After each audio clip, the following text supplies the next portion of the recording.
you would pay attention for a moment to the following safety instructions. When the sermon light is illuminated, please keep your seatbelts fastened. Fasten it by securing your belt or your purse strap into the pew pocket in front of you and tightening it down over your knees. There are 4 emergency exits. 2 are located in front of you and 2 are located behind you. In case of a water landing, or if Jesus asks you to get out of the boat, grab a pew cushion, wrap it around your waist. In the case of a drop in sanctuary pressure, an oxygen mask will drop down from the ceiling, pull one towards you, place it over your nose and mouth, and breathe deeply of the breath of life. Always put on your own mask before assisting others. Jesus didn't give Peter any kind of safety instructions when he invited him to get out of the boat and walk on water. Maybe things would have gone better if he had done so. But we do have a record of Jesus giving safety instructions, travel instructions to the disciples before sending them out. 2 different times. The first was just to the 12 in Luke 9. And those instructions are very similar to the instructions that I just read, only they're briefer, just 3 verses. Jesus says to the 12, take nothing for the journey, no staff, no bag, no bread, no money, no extra shirt. Whatever house you enter, stay there until you leave that town. If people do not welcome you, leave their town and shake the dust off your feet as a testimony against them. When Jesus sends out the bigger group, the 72, he adds a few more details to his travel instructions. And we're going to take a closer look at them this morning, not just for Lisa's sake, but because we all need them.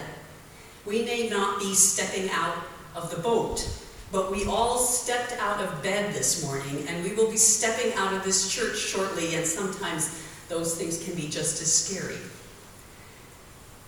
You may have read this passage before and thought it pertained only to a small, select group of Christians, the foreign missionaries and the church planters, those Navy SEALs of the Christian life. But Jesus is actually sending out thousands, millions, all of us. We are all sent out to our various jobs, to our various relationships, to our own corners of the world where we make a difference. These are the places where we prepare the way for Jesus. Did you notice that when he sends out the 72, he sends them to the places he is about to go? Jesus is coming right behind, yet there are things that his disciples can do so that people are ready for him, so that they'll recognize him when he gets there. The first instruction that Jesus gives after commissioning the team is plead. The NLV says ask. Ask the Lord, beg God, down on your knees and pray, he says. Every trip out into the world should begin with prayer. Ask the Lord of the harvest to send out workers into the harvest fields. The needs of the world are overwhelming, immense. And that's how it felt on Wednesday night, certainly, for me, as Linda and Will and I sat in a presentation on a movement to stop human trafficking in our community and beyond.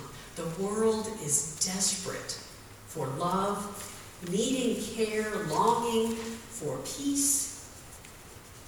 So many people don't know who it is that offers true love and true peace. They don't know who they should be looking for, that it's Jesus. So we need to pray for brothers and sisters in Christ to answer the call to prepare the way for Jesus each day. I pray that you will pay attention to those taps on your shoulder and whispers in your ear, the Spirit's nudges that direct you to prepare the way for Jesus to come to the places where you go, the people that you'll meet. The next instruction Jesus gives is provision. It's more like a command. He says, go. For many of us, anytime we have to go somewhere, the first thought is about provisions for the journey, grabbing your water bottle. I do this pat down to make sure I have keys and cell phone. In our family, any road trip requires a snack bag, a sack of almonds, a few granola bars, maybe a piece of fruit, preferably some chocolate. Jesus says, don't take anything with you, not even sandals for your feet. I'm not sure that Jesus intended the disciples to take this literally. I think he was making a point, because I think it's very likely that as Jesus traveled around with the disciples, that they carried some kind of a small shoulder bag or travel basket with them, because I've read that it was these baskets that the disciples filled with the leftover food from Jesus' feeding the 5,000. That's why there were 12 baskets of leftovers, because the 12 disciples each filled their lunch basket. Jesus' point is that we are to travel light, not to be weighed down by extra stuff that distracts us from the mission that we are on. Jesus' point is also that we're not to try to be self-reliant, to pack everything but the kitchen sink in our suitcases. Rather, we're to trust God's provision, which is going to come through the hospitality of others. It's easier to have our own stuff, to be the ones providing the hospitality. It's more comfortable. We can cook the things we like. We can be in control. But Jesus says, eat what is offered to you.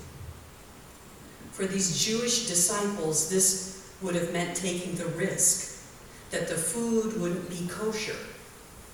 But Jesus says, eat it anyway. Be gracious guests. When David and I were commissioned, and our kids, commissioned by International Ministries to serve in India, we had several weeks of mission training.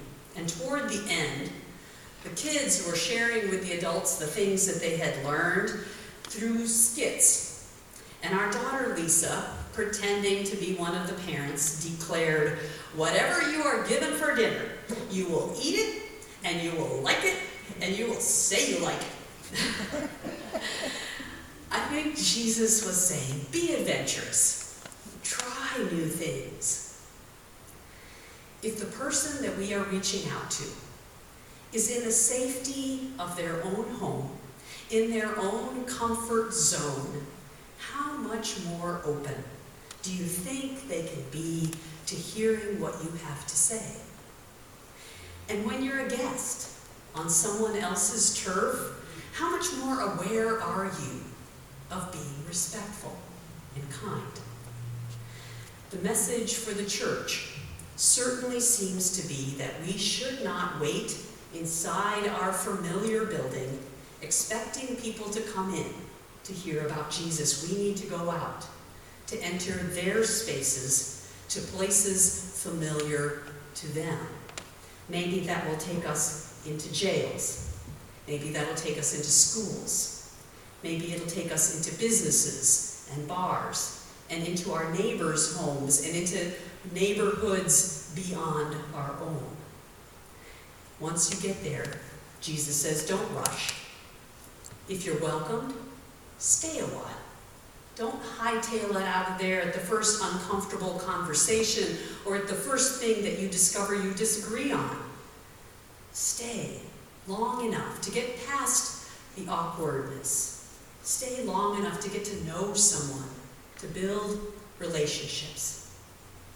It feels a bit like a contradiction, because one of those instructions Jesus said was, don't even greet anyone along the way. Again, I don't believe that Jesus was speaking literally. I think what he is saying is, don't get distracted along the way from your assignment, or lose track of what your mission and your purpose is. Don't be like a dog chasing here and there with every squirrel that comes into your line of sight. Eugene Peterson in the Message words it this way. He says, don't loiter and make small talk with everyone you meet along the way.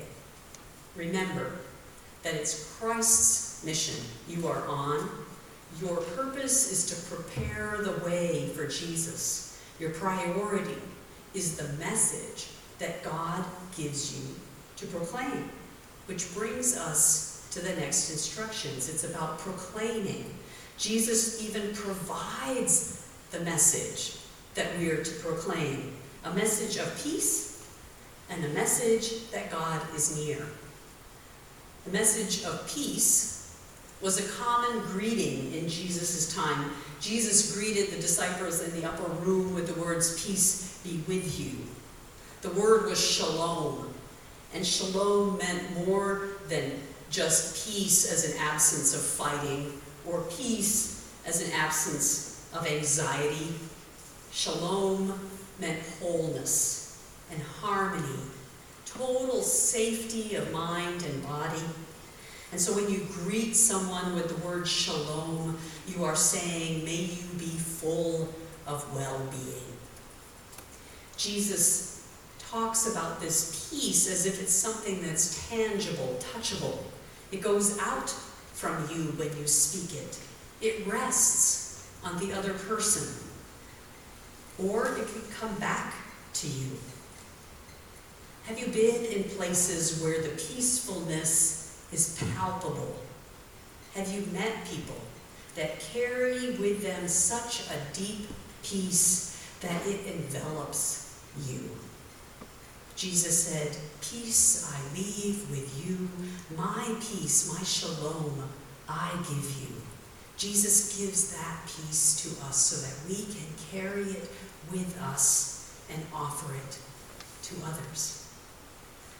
Nowadays, we don't generally greet one another with those words, peace and shalom. And so I wonder what it would sound like today to proclaim a message of peace. What other words might we use? Perhaps, God bless you. Perhaps it's not words at all, but something that really is tangible, like a hug. I invite you to think about it for a while, how you would convey God's presence, God's peace, when you enter someone's house and sit down with them, maybe on a park bench or around a table. The other message that we're to proclaim is the kingdom of God has come near you. And again, it's not something we would normally say today.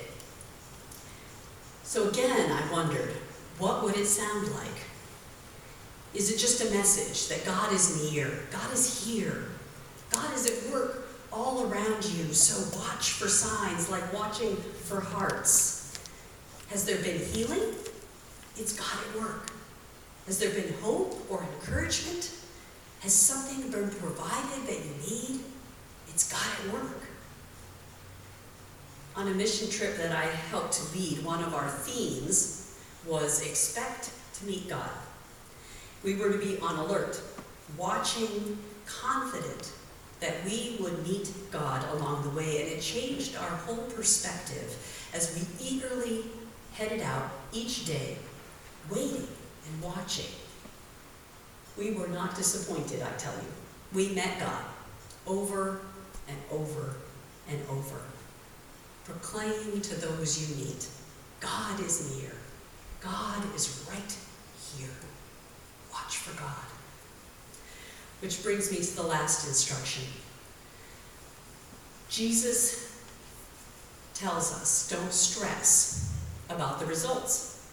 The outcome is up to God and to those who receive your message. If you are not welcomed, if the words are not received, shake it off. Move on. Your work is not about your success or your achievement, but about the faithfulness of God and the well-being of those you are sent to serve, the places where Jesus is about to show up. If people turn their backs on you or scorn your message, continue on your way. Let go of any any sense of failure or any desire for revenge. On the other hand, if people treat you like an angel from heaven or like a spiritual rock star, let the power of God flow through you to strengthen and transform their lives, but then redirect that praise to God. Don't take credit for it as a personal achievement. The disciples marveled at the power and authority God gave them when they were obedient and followed Jesus' instructions. And Jesus declares this victory over evil and illness and oppression.